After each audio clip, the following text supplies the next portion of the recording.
अस्सलाम वालेकुम students. I hope आप लोग ठीक होंगे। आप लोगों के लेक्चर भी ठीक चल रहे होंगे। आज का टॉपिक है एनकोडर। ठीक है। अच्छा, इसको एक्सप्लेन करने से पहले आपको मैं बता दूं, डिकोडर आपको याद होगा। हम कुछ लेक्चर पहले डिकोडर को अंडरस्टैंड कर चुके हैं। फॉर इंस्टेंस हमने कहा था कि डिकोडर n इनपुट्स लेता है and generates a maximum of 2n outputs. अगर n 2 है तो आउटपुट 4 हो जाएंगी, जिसको हमने 2x4 डिकोडर का नाम दिया था, याद है। और हमने कहा था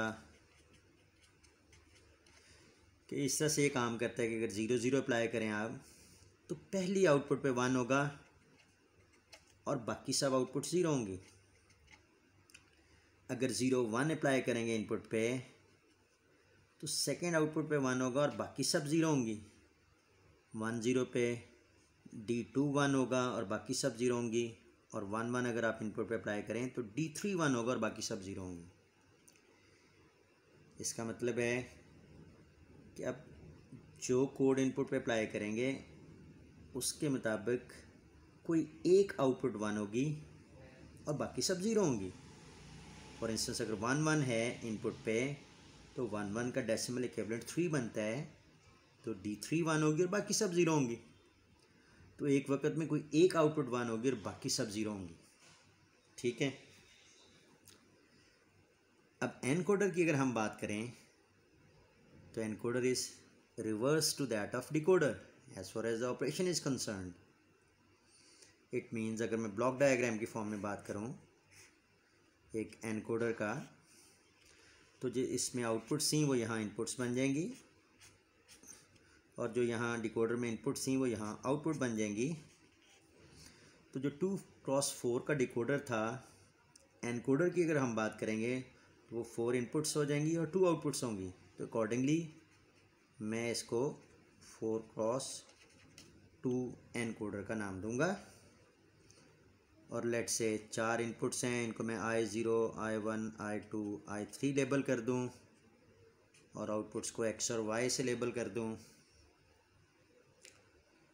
तो अब जैसे डिकोडर में था कि 0 0 पे D0 पहली आउटपुट 1 बाकी सब 0, 0 1 पे सेकेंड आउटपुट 1 बाकी सब 0, 1 0 पे थर्ड आउटपुट 1 बाकी सब 0 और 1 1 पे फोर्थ आउटपुट 1 और बाकी सब 0।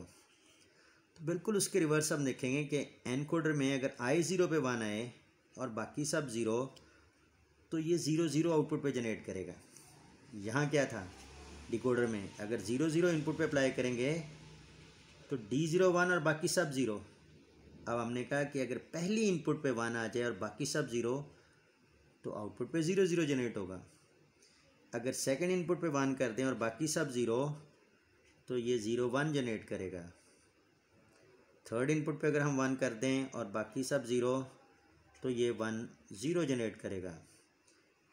और अगर फोर्थ इनपुट पे 1 और बाकी सब 0 कर दें, तो ये 1 1 जनरेट करेगा। ये 1 1 जनरेट करेगा। तो ये तो सिंपल एनकोडर का फंक्शन है, which is exactly reverse to that of decoder. So मैंने ये कहा encoder is a combinational circuit that performs reverse operation to that of decoder. So decoder में n इनपुट सी और 2n मैक्सिमम आउटपुट सी। तो एनकोडर में it has a maximum of 2n inputs and n outputs. Let's say over here n is 2, so 2 4 inputs and 2 outputs. Fine. 2 inputs यानी 4 inputs और 2 outputs. So encoder has a maximum of 2n inputs and n outputs. So it can be 4x2, it can be 8x3 encoder, it can be 16x4 encoder and so on. ठीक है। Now let's say हम इस encoder को जो 4x2, जिसका block diagram आपको इस वक्त नज़र आ रहा है, this is a 4x2 encoder, it's block diagram. हम ये 4x2 एनकोडर जो है इसको अंडरस्टैंड करते हैं, इसको डिज़ाइन करते हैं। तो सबसे पहला काम हमने क्या करना है, ट्रूथ टेबल बनाना है। तो लेट्स से 4x2 का जो सिंपल एनकोडर है उसका ट्रूथ टेबल आपके सामने है। 4 इनपुट्स हैं, I0, I1, I2, I3, I0, I1, I2, I3. So these are the inputs. Fine. And X and Y are the outputs. ठीक है, मैंने यहाँ आपको समझा दिया कि अगर I0 पे 1 और बाकी सब ज़ीरो हों, अगर I0 पे 1 और बाकी सब ज़ीरो हों तो ये 0 0 जनरेट करेगा आउटपुट पे। अगर I1 पे 1 है और बाकी सब ज़ीरो हैं तो ये 0 1 जनरेट करेगा आउटपुट पे। अगर I2 पे 1 है और बाकी सब ज़ीरो हैं तो ये 1 0 जनरेट करेगा आउटपुट पे। और अगर I3 पे 1 है और बाकी सब ज़ीरो हैं तो it will generate 1 1 as output. ठीक है, फाइन। अब हमने क्या करना है, हमने एक्स और वाई की एक्सप्रेशंस लिखनी है और उसको डिज़ाइन कर देना है। ठीक है, तो वैसे अगर आप देखें यहाँ पे ये I0, I1, I2, I3 4 variables हैं, तो 4 वेरिएबल के साथ टोटल 16 कॉम्बिनेशन बनने चाहिए। लेकिन हमने कहा कि जो सिंपल एनकोडर है वो इस तरह काम करता है कि एक वक्त में सिर्फ एक इनपुट 1 होती है और बाकी सब ज़ीरो होती हैं। तो या I0 1 होगा किसी वक्त तो I1, I2, I3 all zeros, या I1 1 होगा तो I0, I2 और I3 ज़ीरोज़ होंगे, या I2 अगर 1 है तो I0, I1 और I3 ज़ीरो होंगे, या I3 अगर 1 है तो I0, I1 और I2 ये ज़ीरोज़ होंगे। यही 4 पॉसिबिलिटीज़ हैं सिंपल एनकोडर में। इन I0 अगर 1 है और बाकी सब ज़ीरो है तो 0 0 जनरेट होगा। I1 अगर 1 है बाकी सब ज़ीरो है तो 0 1 जनरेट होगा। I2 अगर 1 है बाकी सब ज़ीरो है तो 1 0, और इस तरह I3 अगर 1 है और बाकी सब ज़ीरो तो 1 1। लेकिन टोटल 4 वेरिएबल्स के साथ टोटल 16 कॉम्बिनेशन है। हमें पता है कि टोटल 16 कॉम्बिनेशन बनते हैं। इस ट्रूथ टेबल में सिर्फ 4 इनपुट हैं जो वैलिड हैं हमारे इस एनकोडर में। तो टोटल 16 कॉम्बिनेशन है, इट मीन्स 16 - 4, बाकी जो 12 हैं वो डोंट केयर हैं। बाकी जो 12 हैं वो डोंट केयर हैं। अच्छा, वो डोंट केयर कौन कौन से होंगे? अगर आप गौर करें तो ये M1 है, this is M1, this is 0 0 1 0 is M2, 0 1 0 0 is M4 and 1 0 0 0 is M8। तो 1 2 4 8 है।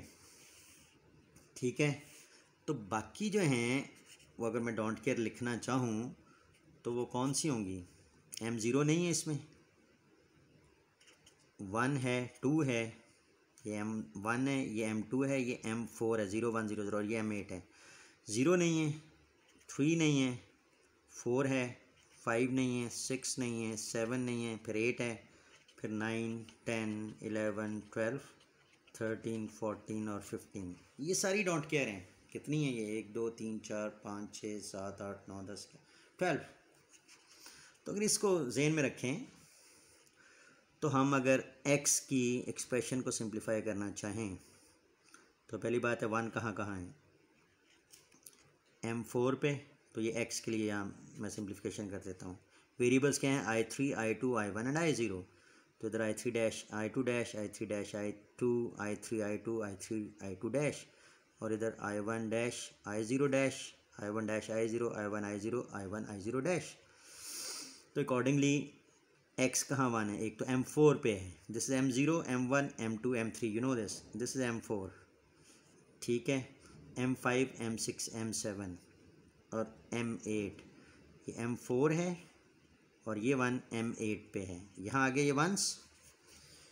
बाकी डोंट केयर्स हैं, कौन कौन से डोंट केयर्स हैं? 0 3 0 1 2 3 is this, 5 4 5 is this, 6 7, then 9 10, 9 से लेकर 15 तक। 8 यहाँ होता है, आपको पता है। 9 10 11 12 13 14 एंड 15, दैट्स इट।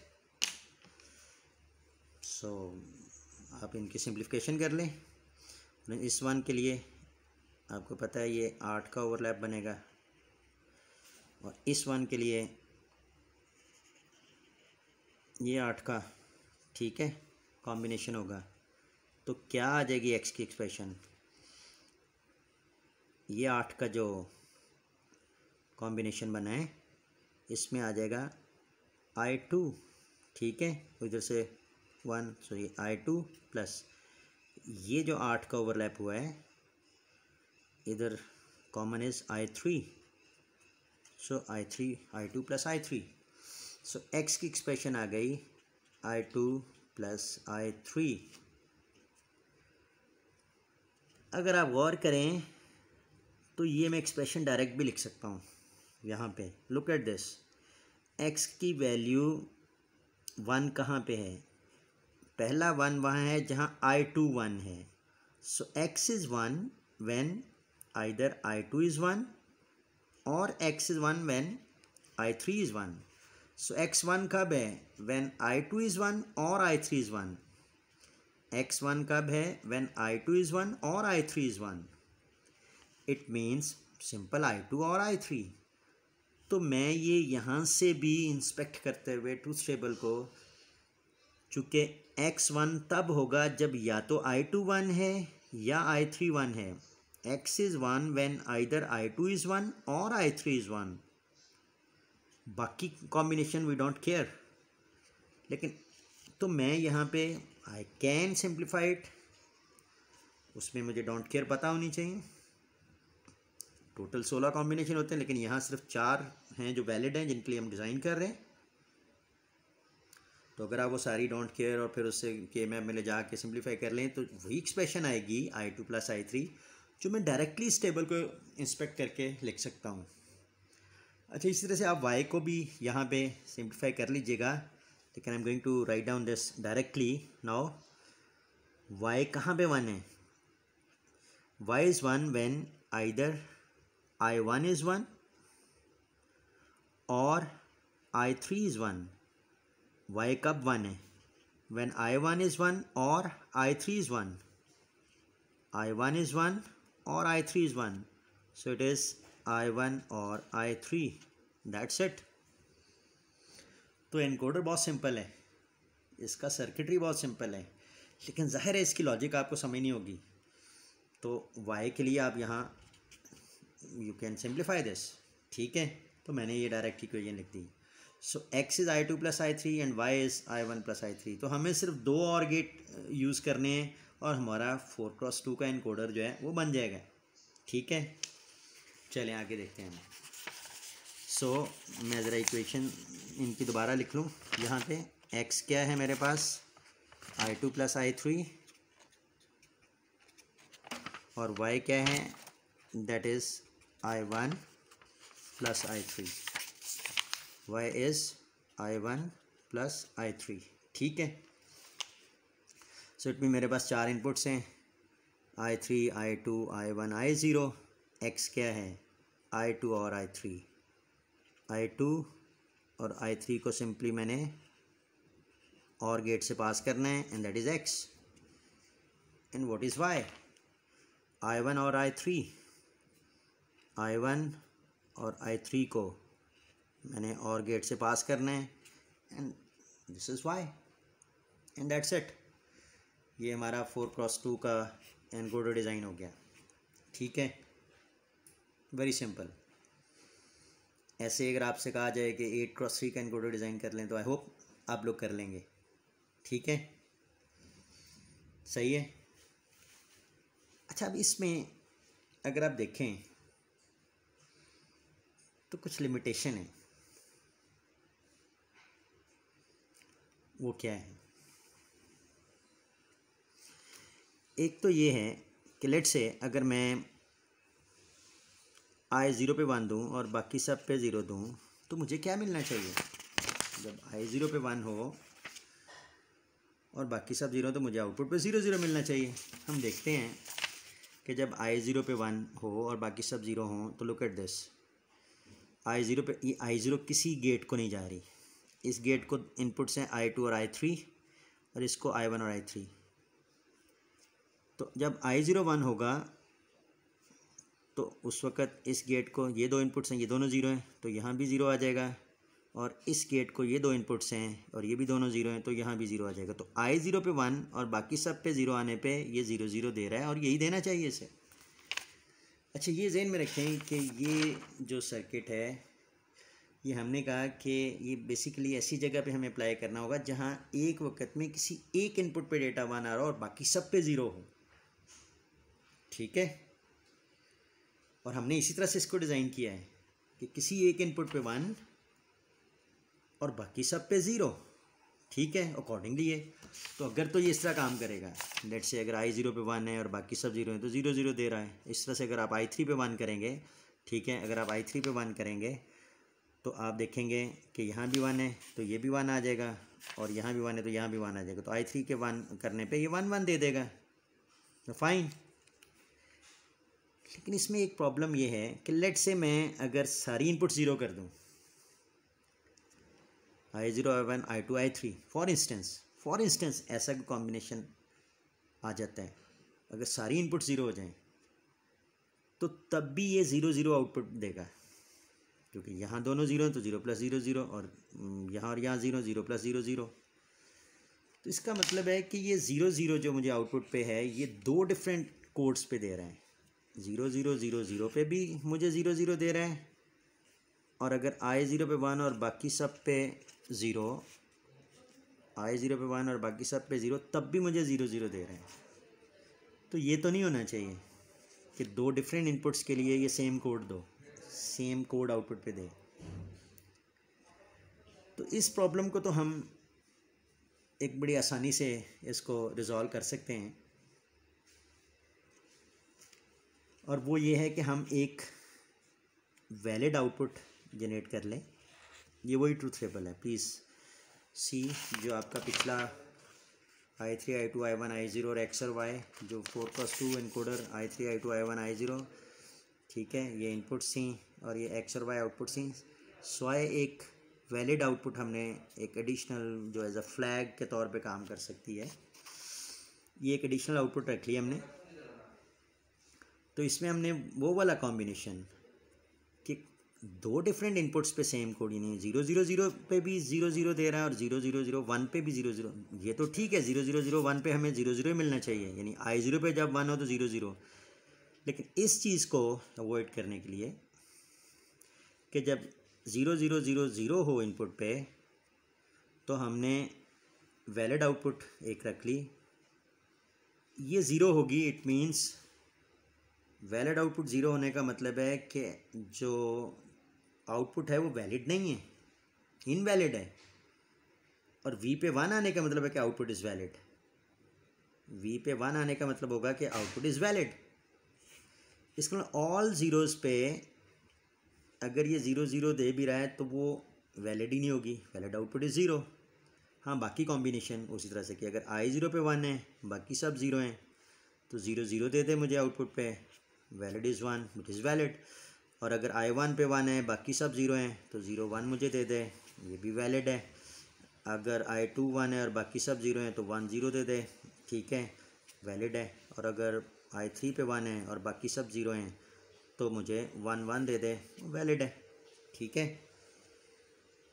तो इस प्रॉब्लम को जो दो डिफरेंट कोड्स के ऊपर मुझे आउटपुट 0 0 दे रहा था, वो मैंने एक additional output as a flag उसको हम बिहेव करवा लेते हैं कि अगर वो 1 हो तो इसका मतलब है कि आपका इनपुट कॉम्बिनेशन में किसी एक जगह पे 1 है। अगर सारे 0 हैं तो आउटपुट उस वक्त भी 0 0 दे रहा है लेकिन वो वैलिड नहीं है। तो अब इस v के फंक्शन को भी आप बिल्कुल इसी तरीके से लिख सकते हैं जैसे x और y का फंक्शन लिखा था।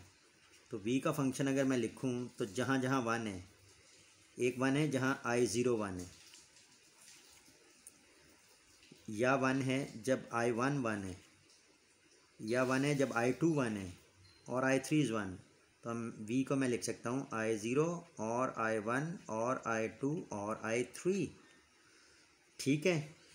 तो ये मैंने ये जो सर्किट डिज़ाइन किया उसमें सिर्फ एक वैलिड आउटपुट साथ एडिशनल मैंने डिज़ाइन कर दी, and that is i0 + i1 + i2 + i3, i0 + i1 + i2 + i3। और बाकी x और y तो वही थी, क्या x was i2 + i3, इस i2 एंड i3 तो उनको प्लस कर दिया, y is I1 plus I3, this is I1 plus I3, ठीक है।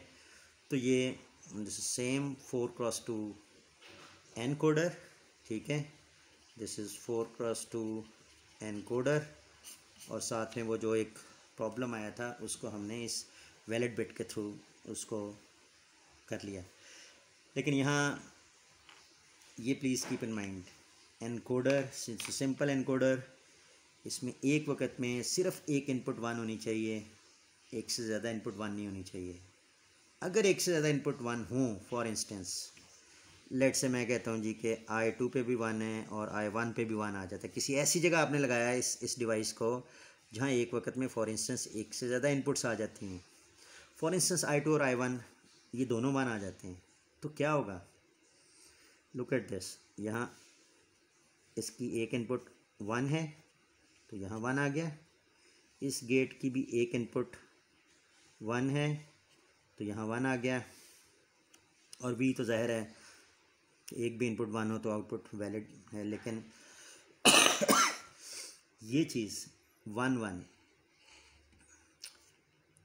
ये वैलिड कोड जनरेट नहीं कर रहा है, ठीक है। ये सिर्फ ये बता रहा है कि हमारे वो जो 0 0 वाला कॉम्बिनेशन था उसके लिए हमने ये डिज़ाइन किया था। लेकिन आप यहाँ पे अगर गौर करें तो 0 1 1 0 जब एक से ज़्यादा इनपुट्स 1 होंगी, जब एक से ज़्यादा इनपुट्स 1 होंगी तो उस वक़्त आउटपुट इसने 1 1 दिए। अब 1 1 तो एक्चुअली I3 के अगेंस्ट आना चाहिए था कि जब I3 1 होगा तब 1 1 आना चाहिए। तो ये अकॉर्डिंगली कोड जनरेट नहीं कर रहा। इसका मतलब है कि अगर एक से ज़्यादा इनपुट्स 1 होंगी, एक से ज़्यादा इनपुट्स 1 होंगी तो ये सर्किट आपको प्रॉपर आउटपुट जनरेट नहीं करके देगा, ठीक है।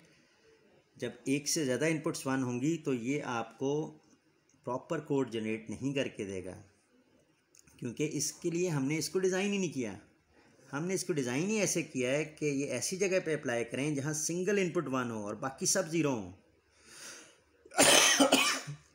लेकिन अगर आपको किसी ऐसी जगह पे ये एनकोडर लगाना पड़ जाए जहाँ पे इनपुट्स एक से ज़्यादा 1 आ सकती हों, तो वहाँ पे हमें इसका डिज़ाइन थोड़ा सा मॉडिफाई करना पड़ता है और हमें प्रायोरिटी सेट करनी पड़ती है कि अगर एक से ज़्यादा इनपुट्स पे 1 आ जाए तो फिर किसकी हायर प्रायोरिटी है और उसके मुताबिक ये कोड जनरेट करे।